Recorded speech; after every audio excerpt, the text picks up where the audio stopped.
to original work, and this just due to the time restrictions. But the references I gave you to my book and to some surveys, there are further references there. And by the way, I should have referred, in what I am talking about, I should have referred to work of all other lecturers at this school. Everyone is somehow related, but I don't refer to this, so I recommend you to find references there. And since no matter how recent the survey is, it's already outdated, this is a fast developing area, so I recommend you to look at the web pages of other speakers and other people, like for instance listed here, etc. Again, so it's not that I try to make all the results mine, which would be far from the truth.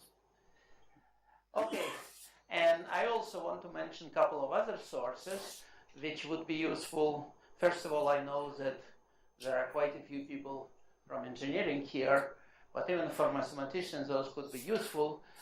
These are the references to some volumes and books where you can find discussion of physics, engineering, and mathematics of all this stuff. For instance, a very good textbook by Lihong Wang and Wu, Biomedical Optics.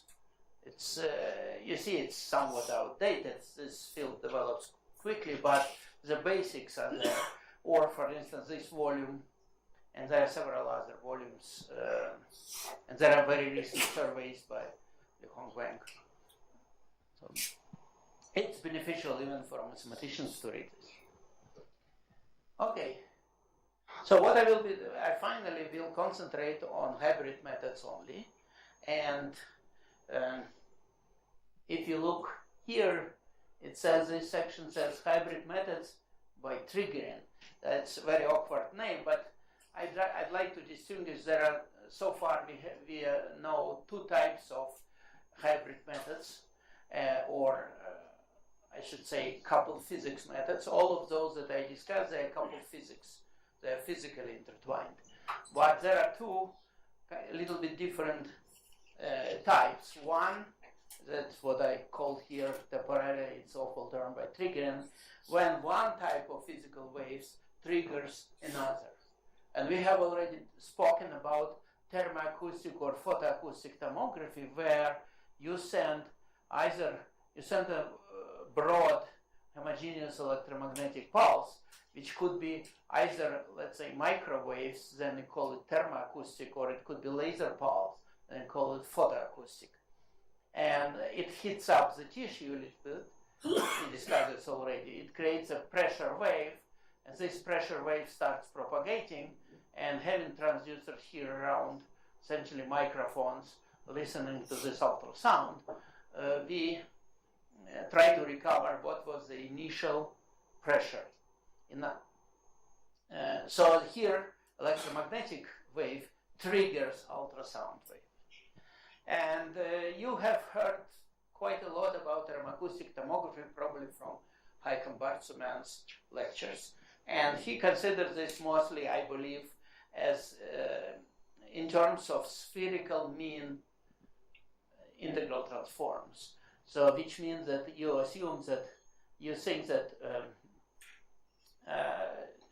what transducer detects is a signal from all sources at the same distance. At a certain moment, you hear the sound from sources at the same distance. It's not exactly true. It's wave equation, but and the wave equation model we have considered before. So this is the true model. You have wave equation. You observe your solution, the solution on certain surface S. This is where transducers are, and this R plus just time half-line at any detector at any time, and you want to find this initial condition.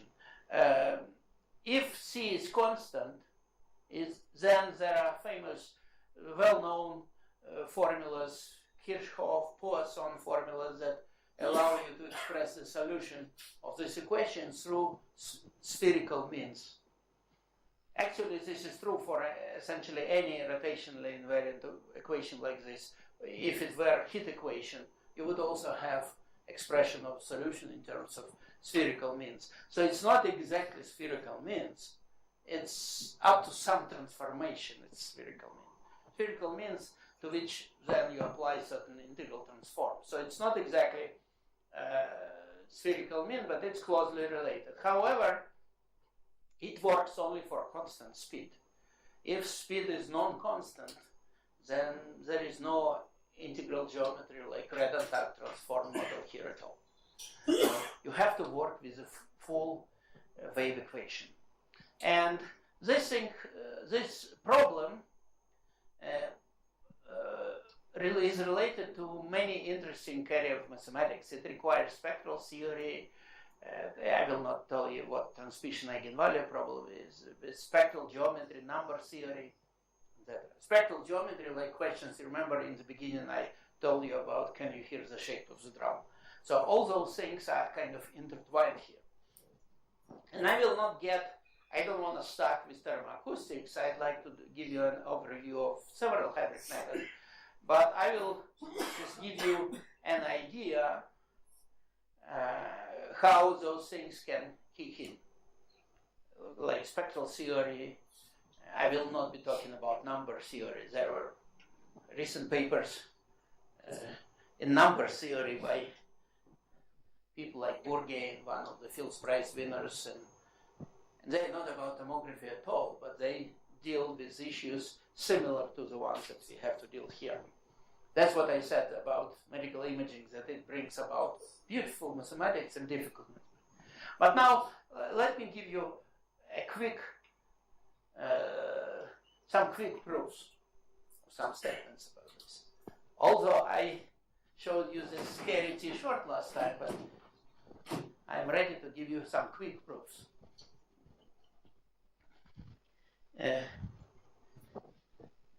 So imagine, this is your set of transducers. This is your observation surface where there are transducers, and your body is inside.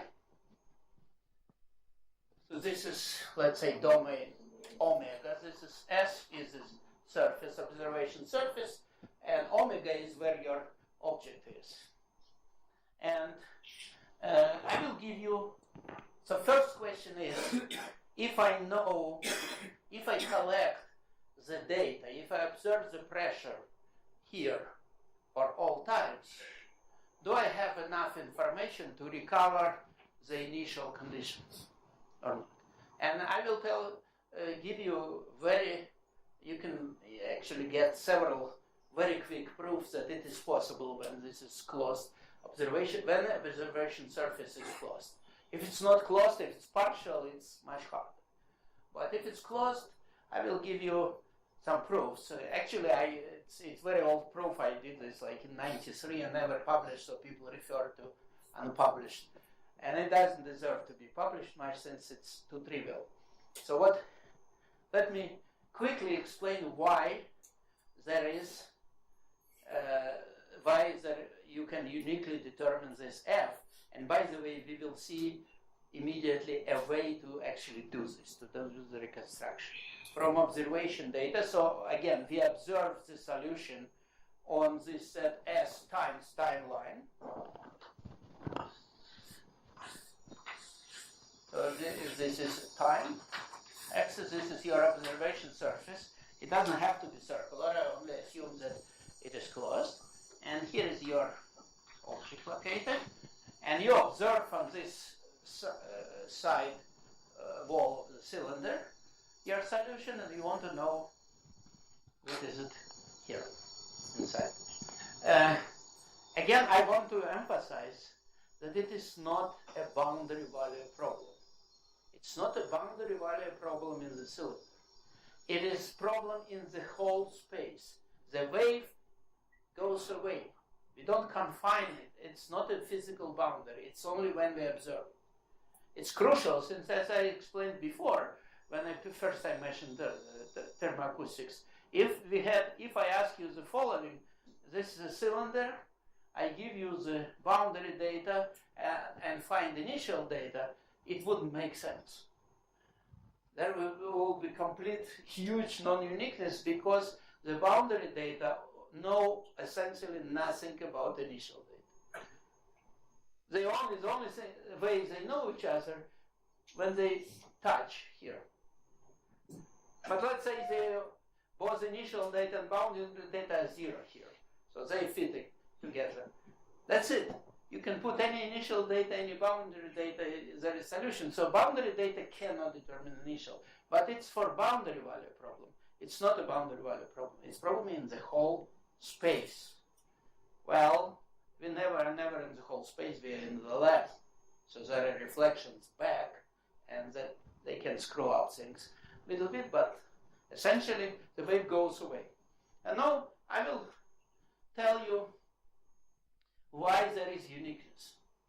Why there is unique initial condition if we have our observation data. First of all, if this is, I prove it by contradiction. Imagine that there is non-uniqueness. This means that there is initial condition F here, which is not 0, but everything you observe on the walls is 0 all the time. And I will prove that it's impossible. So again, non-uniqueness means that there is non-zero initial condition which is invisible here. So all on the boundary you have only zeros all the time. But somehow the initial pressure was not 0. This in non-uniqueness, it's an invisible object. You don't have enough data. Why it's impossible? Okay, so first of all, you have this initial pressure here, and I remind you that we are in the whole space. What happens to this wave? Wave goes away. Waves propagate. And there is what's so-called local energy decay, which says that in any bounded domain, for instance, in the domain inside of S, the energy of this wave will go to 0. It's the wave propagating in the whole space.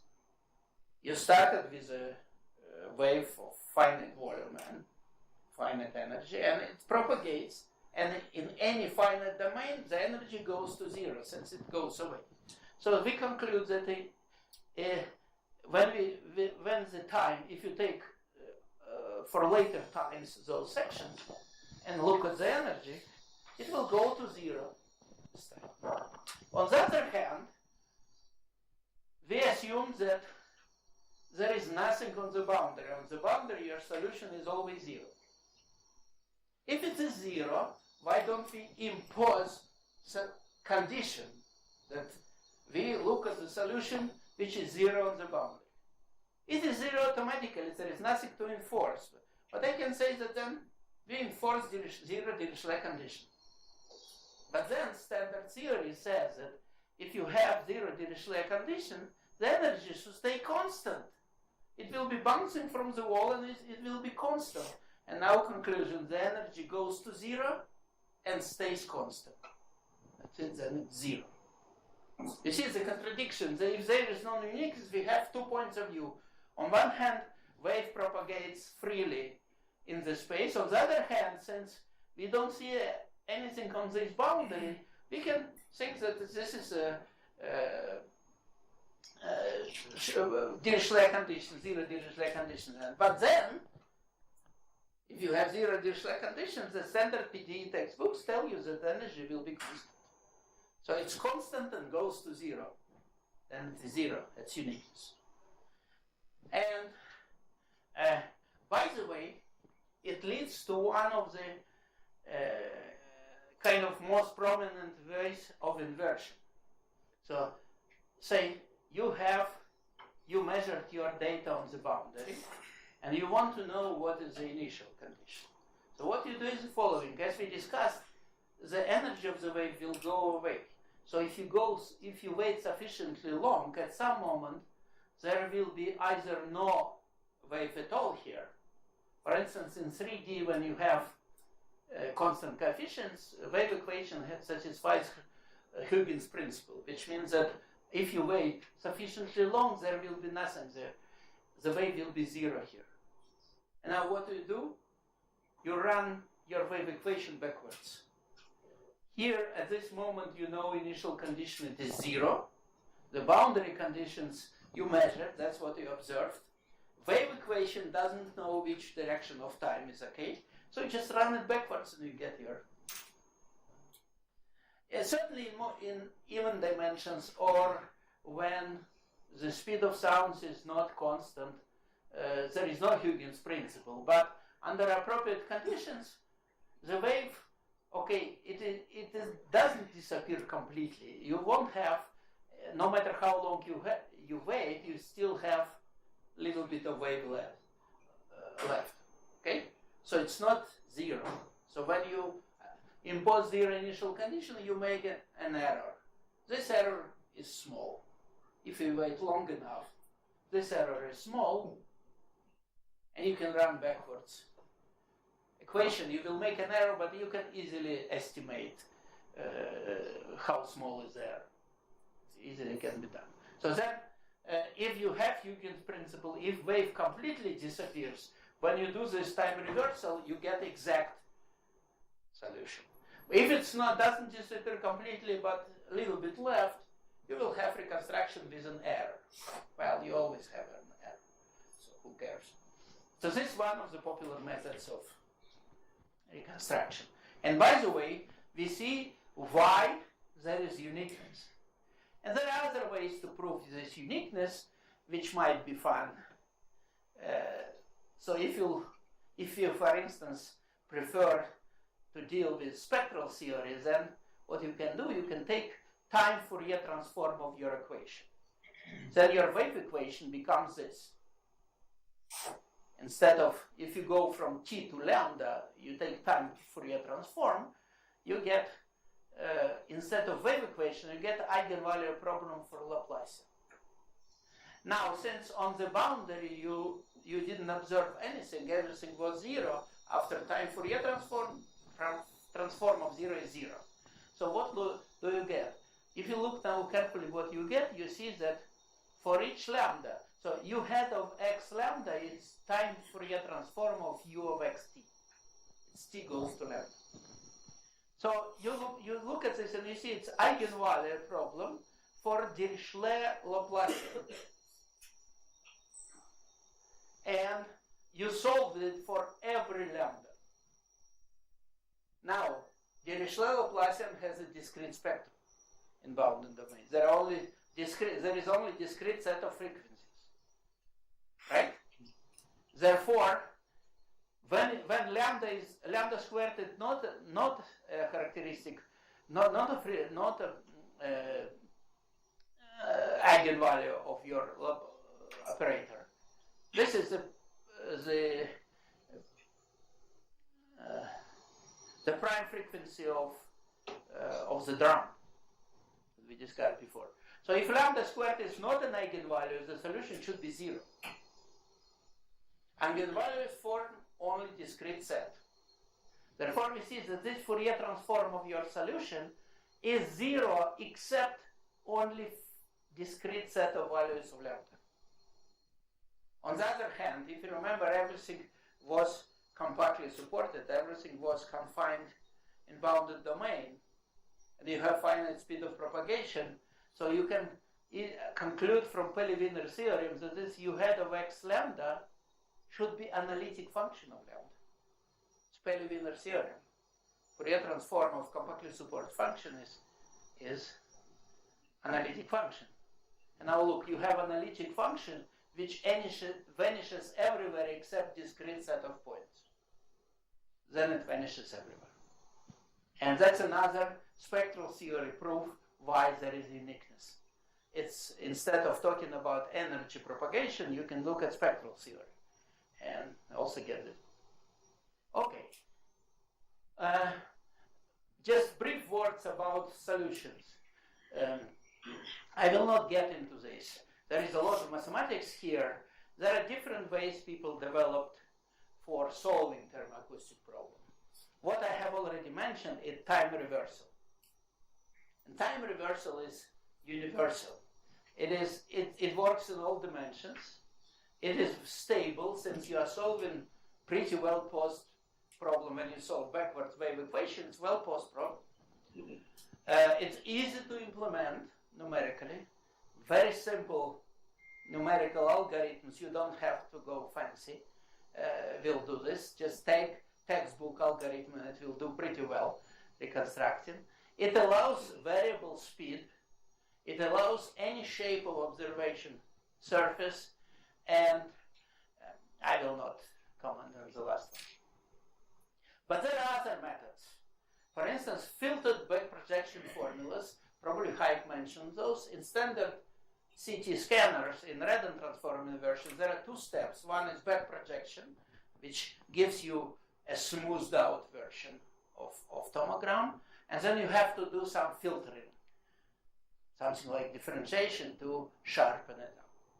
Such formulas are known for thermoacoustics, but and they are stable, they are nice. The problem is that they work only for constant speed. There are no such formulas that probably cannot be when you have variable speed. They are known only for very special surfaces where you put transducers, namely for spheres, cubes, ellipsoids, and probably nothing else. So these formulas, it's not that surprising that for very few surfaces you have those formulas. Actually, in the beginning, everyone believed that even for the spheres there shouldn't be any explicit inversion formula. But exactly then Finch, Rakesh, and Patch found one. So I know, I will not name the name, a big shot in integral geometry and Redden transform, and he told me that you cannot possibly have explicit inversion formula. There is some underlying ideology that tells you when you can expect it, when you can. He said, you will never have it. Then I gave him their paper and said that here it is. So the general philosophy failed. So it's not surprising that only special surfaces work for exact formulas. It's surprising that there are any that work. And they are very restrictive. Again, it's for constant speed. And since I'm talking about this, they also have a funny deficiency that you are recovering the object which is inside of your observation surface. Now you are in the lab. This all mathematics I showed you considers that there is nothing outside. It's empty space. You never have nothing. You're in the lab. You can have an extraneous source that produces pressure wave. Not only the one from here, but something from there. What happens, those filtered back projection formulas will, existence of external source here will might destroy your reconstruction inside. There are examples that you can get completely wrong reconstruction. Why? Since there is external source. By the way, time reversal doesn't care. Is there external source? There is no. It doesn't care. The only thing that you need for time reversal is that the energy inside goes to zero. That's all. So, exact filter back projection formulas, they are very nice and they require nice mathematics, but they are very restrictive. There is another, since if you just saw eigenvalue problem for Dirichlet Laplacian in your domain, it's natural to try to expand everything into eigenfunctions of this Laplacian. It works. You can solve problem. You can reconstruct initial conditions this way. And the problem is that you need, this is also a very nice method. In all dimensions, stable, variable speed, no restrictions on the shape. But the problem is that you need to know huge number of eigenfunctions and eigenvalues of this operator. And if you are in cube, for instance, you can explicitly find them. It's eigenvalues and eigenfunctions of Laplacian in the cube. That's like a breeze. And you can use FFT, etc., expanding. But if you are in some weird domain, it's not clear that it's numerically feasible to expand into thousands of eigenfunctions of this so it might not be feasible. So my choice is this, although all those guys are very nice in certain circumstances. And now to persuade you that it actually works, I show you a couple of reconstructions. When I started working on this, I was sure that it cannot possibly work practically. Since if you start thinking about all these models, there are so many assumptions put there that you don't believe that it will work practically. Especially those sounds you listen to. They are so tiny that, but it works. That's in one paper that we had with Li Hong Wang. This is the original. It's tank of fat and a piece of meat here inside, and these are reconstructions. Some of them, you see, blur some boundaries, like here. And there is a reason for this, which I will not discuss now, maybe tomorrow. So it works. When I saw this, I just didn't believe my eyes.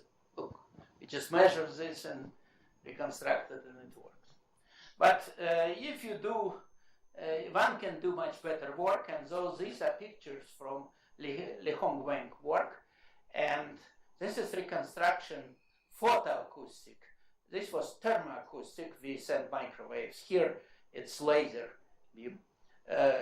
Reconstruction of vascular system and close to the skin of hand here. So these are already working devices. Okay, so again, this was an example of hybrid by triggering. One wave hits up the body. It could be laser or microwave or radio frequency wave, and it triggers sound wave. And there are not many examples like that, but there is another example with that tries to help electrical impedance tomography. It's due to Scherzer and his co-authors, and it does the following. So you want to find conductivity, internal conductivity. What you do, you send those currents, like you've heard many times already, through the body. What happens that where, depending on how resistant the body is, some portions of energy are absorbed. Where you have more resistance, there is more heating. But then it creates pressure wave. You can do the same thing in thermoacoustics. So you can try to find electrical conductivity by listening to the sound created by the heating done by currents. And mathematically it works very nicely. No one has ever implemented this practically yet.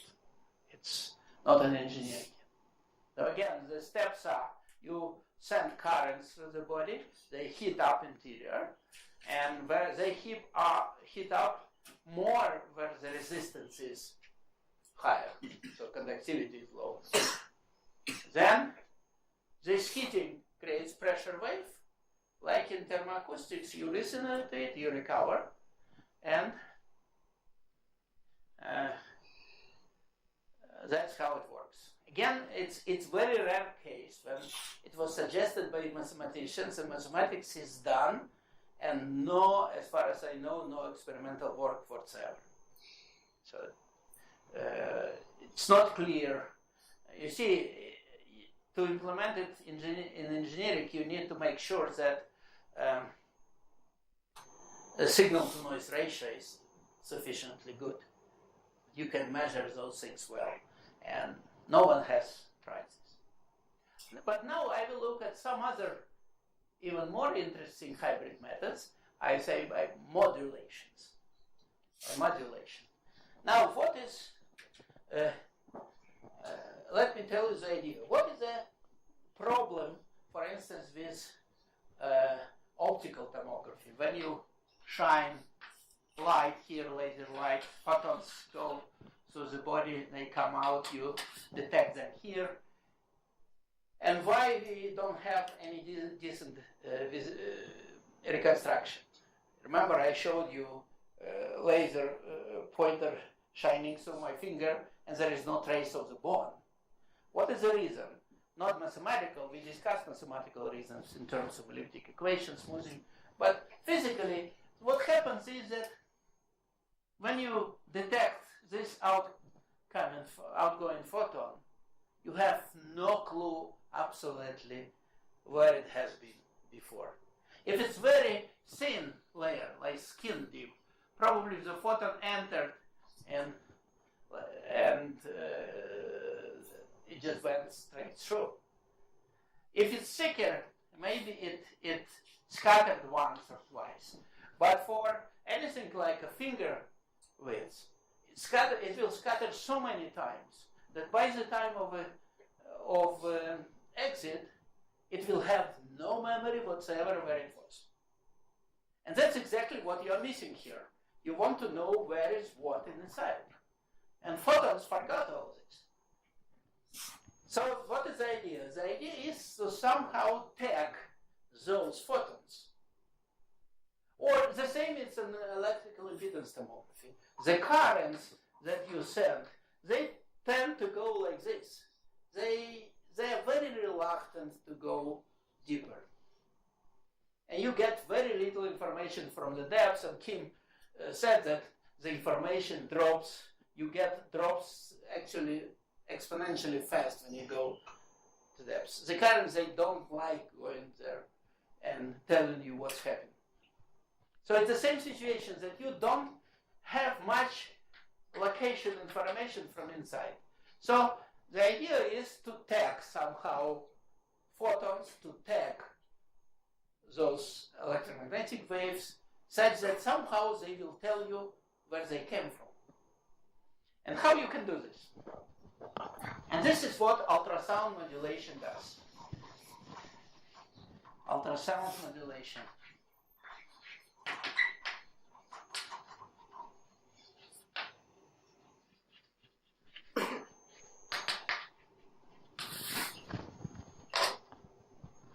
And here is the scheme of Acousto electric tomography, or if you want to,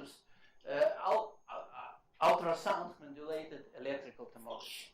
This thing comes probably Li Hongwen was the first to do experiments and to show that there are signals. So, but still, in engineering, what I will present is already very well developed and mathematically, but engineers haven't implemented this yet, since the problem is apparently to acquire good signal to noise ratio. So what is the idea? The idea is the following.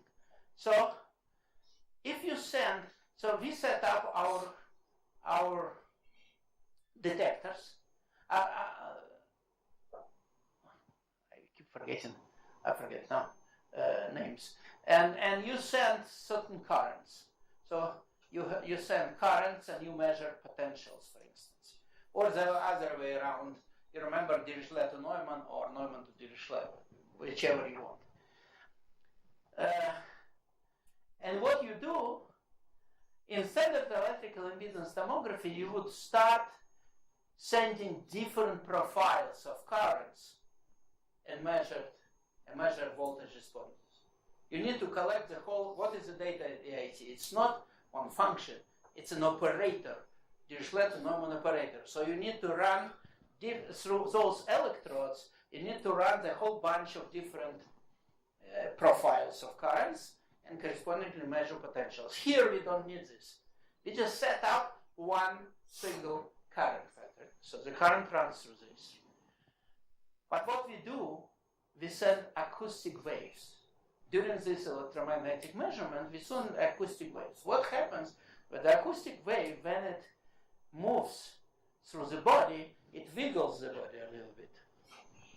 There is compression, rarefaction, and it influences parameters of the medium. For instance, it will change conductivity locally. Conductivity of the medium will be a little bit affected.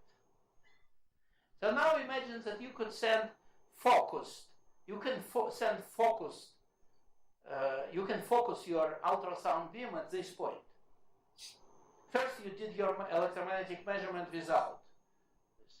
Then you focus your beam here at this point. What happens it influences a little bit what you measured, the potentials you measured, the voltages you measured on the boundary. Why? Since your body will have different conductivity here, a little bit different.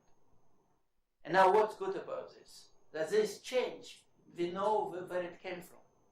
Since we know where we focused, if we know that we focused at this point X, the response is attached to this point X. Now I focus here, there will be different response. I know that it is due to this location X. So what you get, you collect some data that depends on internal locations. If you scan focused ultrasound beam, what you get as a result, you get a function of a location here.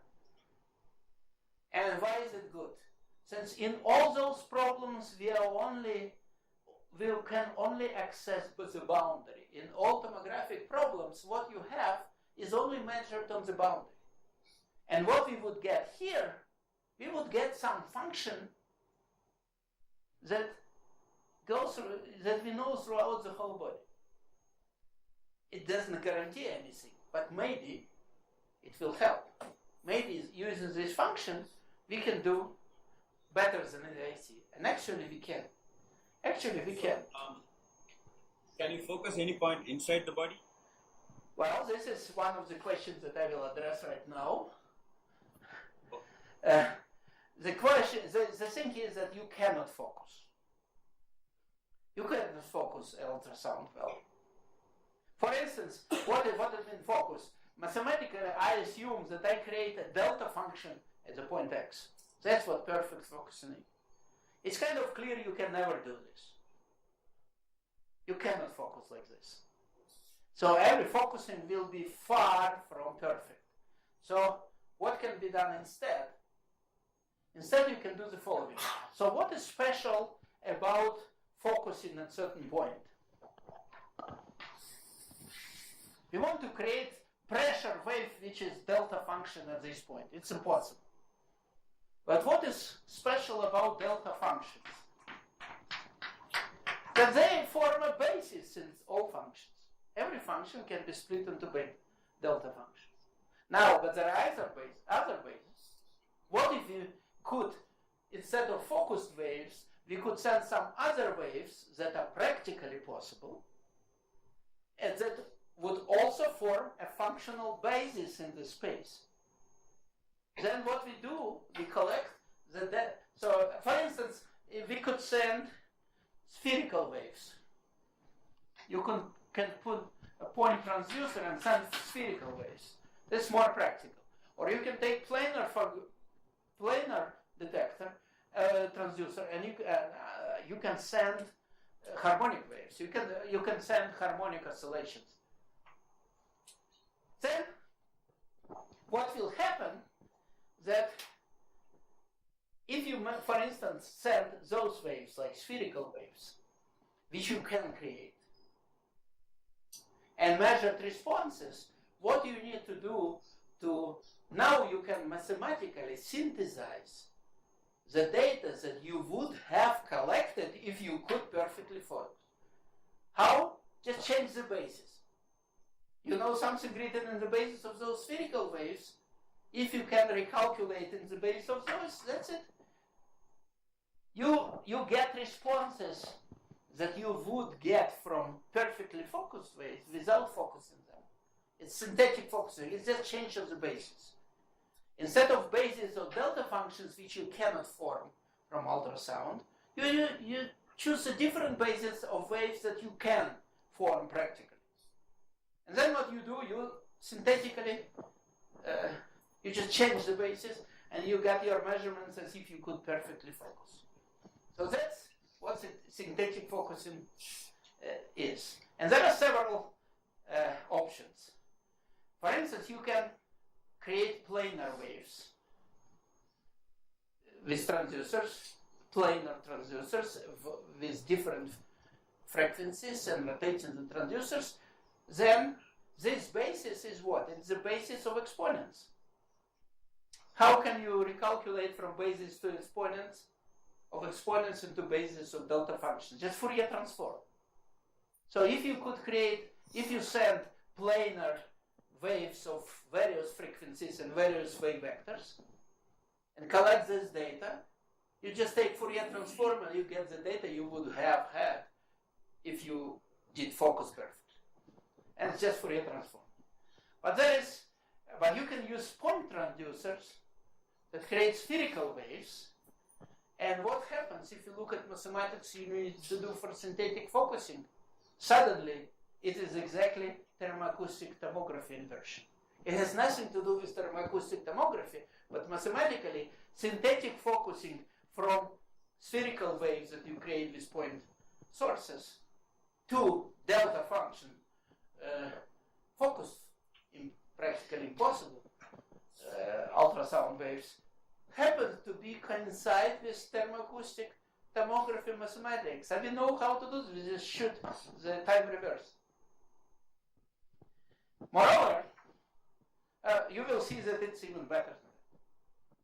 And now, here is, I said, Kim quoted me saying that if anyone shows you very sharp pictures in electrical impedance tomography, just leave the room since it's a lie. But I didn't target him. I targeted myself, since he won't show you such wonderful pictures. So look what it is. It's phantom. And it's reconstruction without noise.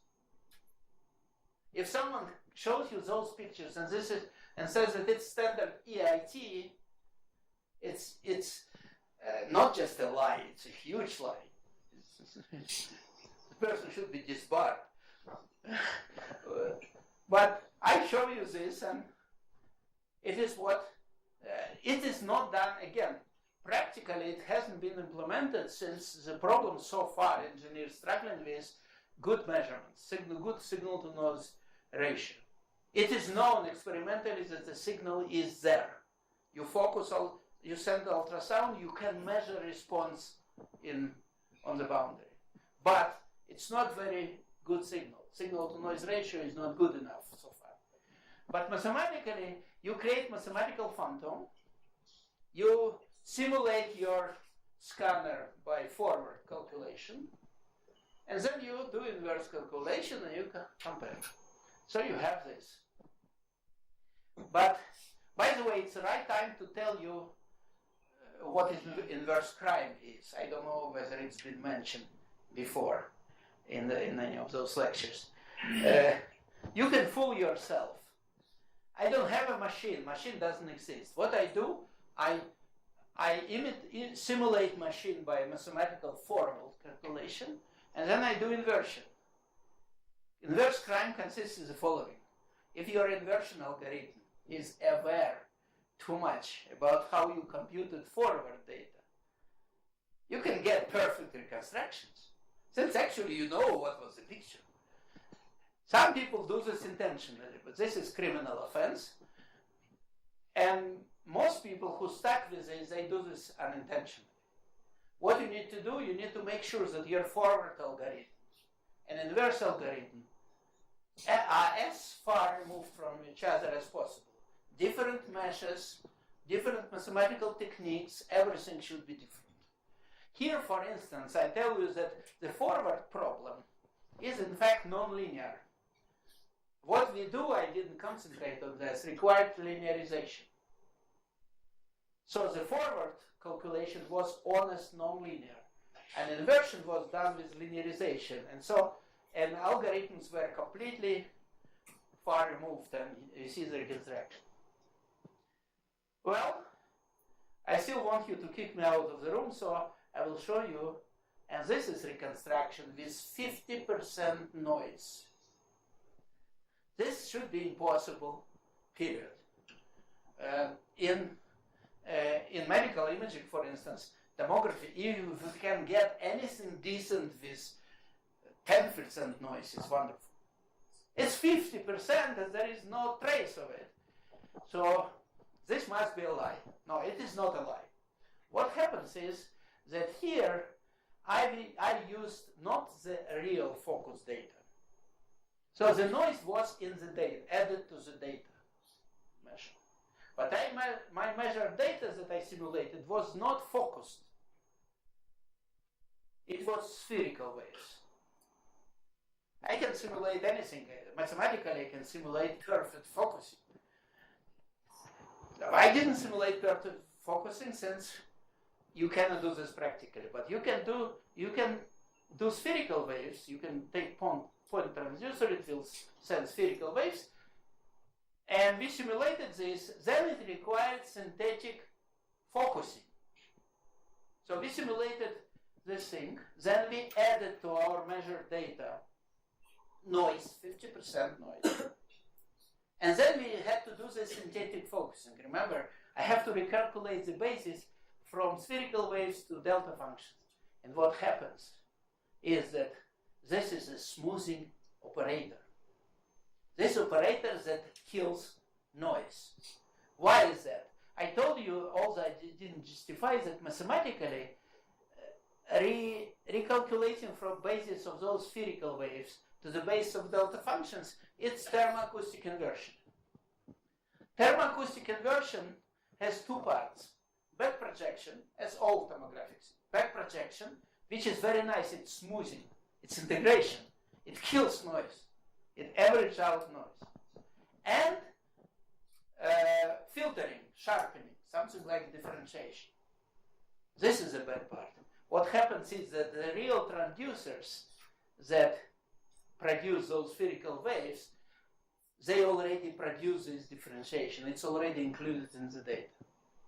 Namely, if you take cross-section of these waves that transducers produces, you might think that you want to get delta function on the sphere. So if you take cross-section, you want to see something like this at this point. Transducer doesn't do this. What it does, it produces derivative of delta function. It produces the N-shaped pulse. And this means that when you run thermoacoustic reconstruction, you don't need to do any sharpening, any differentiation. This derivative is already in your data. And so when you do synthetic focusing, you only do smoothing, and this smoothing kills most of the random noise. So it's not a lie, it's not a cheating. So you can leave me here. So this is how ultrasound helps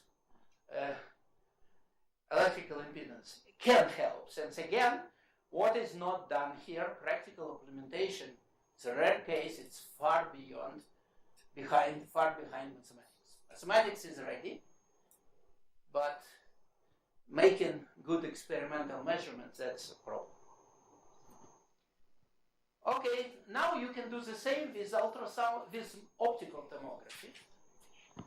The same idea, that if you send light and it bounces around, photons scattered many times, and now if you wiggle your medium here a little bit with ultrasound, the photons who pass through this tiny place, they're attacked. They have, it requires probabilities as a study, but what some probability characteristic will be affected. Some averaging will look different for the photons passing through this point than from other points. So when you measure outgoing light, you can okay, let me give some, not completely true, but simple explanation. Imagine that you wiggle this portion with ultrasound frequency. Then the photons which come out passing through this, they will inherit this ultrasound frequency. And the others who don't, they will not have it. So if you take the boundary measurements and take time Fourier transform and single out the ultrasound frequency portion, you will see signal of those photons. And the idea is the same. You got some information about locations which photons always forget. Maybe it will help. Well, it indeed helps. First of all, I told you that with this ultrasound focusing, you get certain function in the interior. Let me tell you what is this function for the optical tomography, for ultrasound modulated optical tomography. I remind you that we have this equation.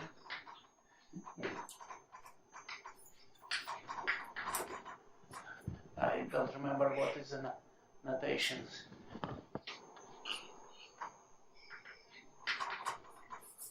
That's the equation. And in the right-hand side, you have some data for sources. And this diffusion coefficient, it contains both scattering and absorption, and this is a light absorption coefficient. And you want to determine, for instance, these two coefficients. And what you measure, one can show that what you measure is certain function at location x. And here is what it is. It's the following product where g of xd, or g is the point. You can actually have one single detector here at the location d. And this is location x. So you place your detector just at one point. It's not practically good, but it's theoretically sufficient. And so this is what you measure. One can, it actually takes a pretty severe calculation, not completely understood by mathematicians, but since it was done by physicists and we couldn't still decipher exactly what it is. So that's what we have. We almost completely understand what it is. This is Green's function of this operator, the certain boundary condition, computed at the point x inside and the detector location, times square of the ultrasound power delivered here, and you think that you know since you sent it. And times, this is the light intensity at this point, x. We don't know the light intensity. And so, from this product, we don't know the Green's function, since we don't know coefficient, and we don't know light intensity, since we don't know coefficients. We don't know coefficients d and mu. But what you measured is this aggregate. What happens is that one can extract from here reconstruction of the for instance, what you see here, reconstruction of this absorption coefficient. So here is the phantom, and here is its reconstruction. Oh.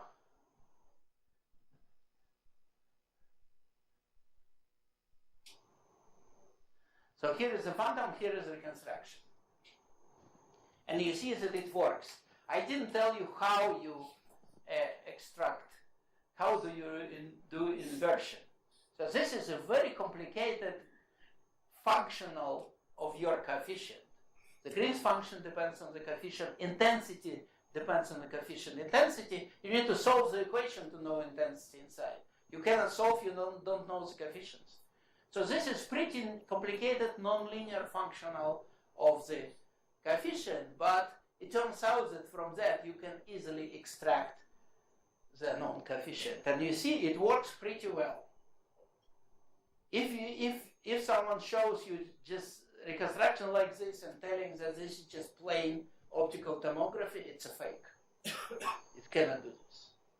However, you see that it's not as sharp as acoustically modulated electrical. Remember, it was absolutely sharp. Here you see smoothing. Well, it's not the bad algorithm as we saw before. There is some analysis that I will tell you about tomorrow.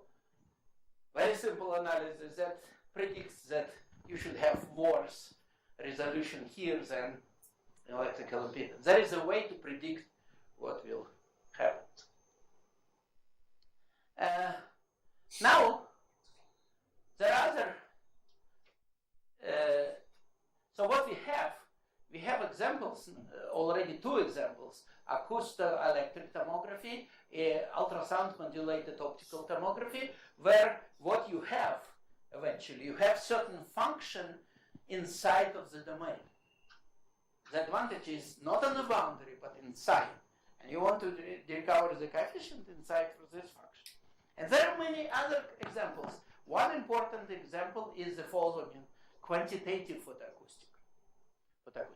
Look, what did we recover in thermoacoustic tomography? Remember, we recovered the initial function was the pressure. And the pressure is not exactly what you want. What you would want to have, for instance, you would want to have absorbed. So the pressure means that you know how much energy was absorbed there. But it's not what you want to know. You don't care how much energy of your pulse was absorbed. You want to know the characteristic of the medium at this point.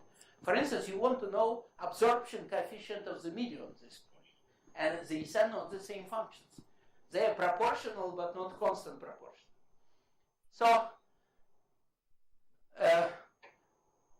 I will not explain why in thermoacoustic it's not a big problem, but in photoacoustic, if you use laser light, here is what you actually measure. If your absorption coefficient, I change notations on you all the time, it's just been mu, now it's sigma. So if sigma of x is light absorption coefficient of your medium that you want to find, actually what you measure is not this coefficient, but this coefficient times intensity of the light there. Since if you have twice more light, there will be twice more absorption. But this intensity is also unknown, since it's solution of equation with unknown sigma. So again, what you face is some function inside of the domain from which you try to extract this sigma. If I were constant, if you could make this illumination such that the whole illumination is constant, in light intensity is everywhere the same, it would be just a constant. So it wouldn't matter much. But you cannot achieve this with laser light. With microwaves, you can achieve pretty well that the beam illuminates uniformly. And then in microwave case, this coefficient would be constant. That's why in thermoacoustics it's not a problem. In photoacoustics, which is the most popular case, it is a problem. So in fact, it's not exactly this product. It's product times a coefficient that reflects conversion between two types of energy, from electromagnetic to acoustic. And so-called Grenasian coefficient, and we will assume that it is known and constant. Both things are lies. It's not known and not constant, but I will not discuss this. And so again, you see this problem. You have some internal information from your photoacoustic, thermoacoustic procedure. What you measured is this.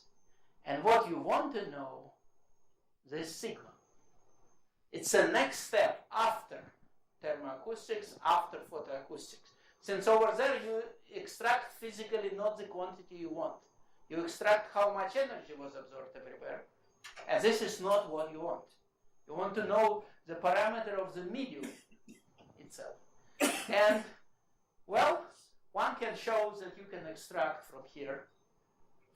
That is what quantitative photoacoustic does. I am not sure that this step has been implemented experimentally. I'm not sure about that. Definitely thermoacoustics and photoacoustics, they work nicely. There are many firms that make machines already, etc. But I'm not aware about any place where the mathematics of this is very well developed. For instance, there are plenty of works by Guillaume Ball. I have to warn you, there's a lot of mathematics there. In my view, more than necessary. But it's all there. How you can extract from so h of x is what you got from thermo or photoacoustics, and sigma of x is next step, quantitative, where you want to get the physical parameters that you need, not the one that you got. And you see these things that this is a brief I will not do this now. So we see the same pattern.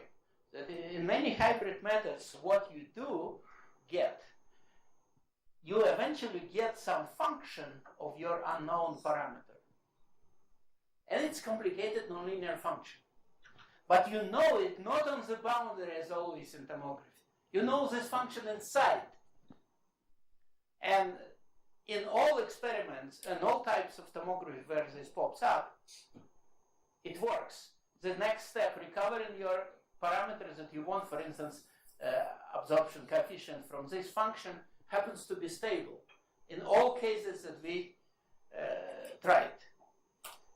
And the idea is clear that you got the missing information, location information. Photons don't give you this information, electrical currents don't, and you have suddenly got some inside information. That's something you go to jail for in finances, and here we like to have inside information. We got it, and surprisingly, the problem becomes stable in all cases. Surprisingly, there is a simple way to check it, and which explains why it is stable. And in some cases, if it tells you no, it's not stable, but what you need to do, remember I told you, fix the pattern of currents, one single. Maybe you need two different measurements, two different parameters, or maybe three currents. And there is simple analysis that tells you what you need to do, and then you will have a stable problem. All those bad things with resolution disappear. So that's it for today, and I finish tomorrow as you were told. I will have another lecture. Any questions? By the way, I always tell my students to interrupt me every time they don't understand something. And when no one asks questions, it can mean one of two things. Either everyone understands everything, or no one understands anything. And usually it is the latter.